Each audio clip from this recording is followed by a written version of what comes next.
It's been a fairly quiet spring here in the Peace region, but this time last year, a much different story. The Peace River Regional District declared a state of emergency as forest fires swept across northern BC last April. In the Peace, evacuation orders were issued for Taylor, Beaton, Beldonno, Charlie Lake, and Hudson's Hope.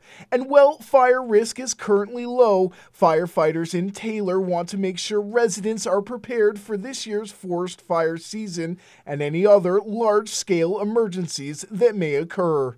In this region last year we had forest fires that were devastating and displaced some people from their homes and things like that. So if that sort of thing is going to happen, you want to make sure you have your emergency kit, you want to make sure you have it handy at your home and you can take it with you. You may be having to use your emergency kit away from your home. So please don't think that everything that's in your home is going to be part of your emergency kit.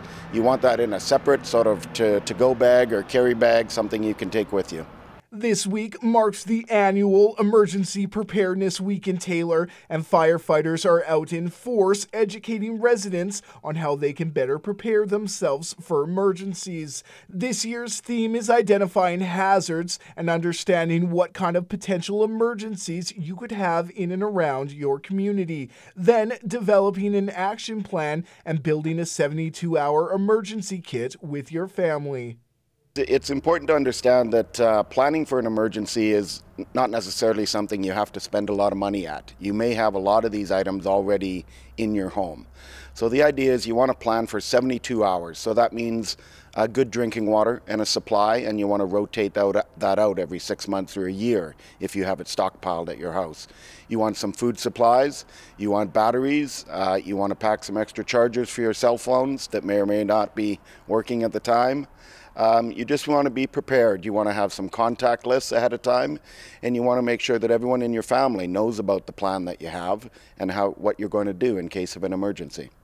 Some other important items include a flashlight, portable radio, glow sticks, matches, space blankets, duct tape, work gloves, and even activities for children like a coloring book. And next week, firefighters will be hosting an open house and barbecue that will provide residents an opportunity to speak with people involved in emergency response services and get information on how to build a kit.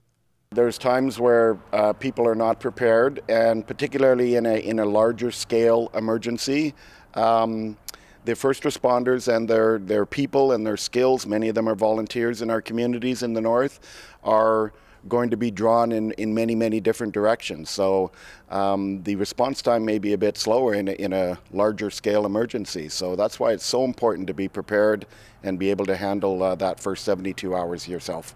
That emergency preparedness open house and barbecue will run next Thursday starting at 5:30 at the Taylor Community Center. Brendan Miller, CJDC-TV News, Taylor.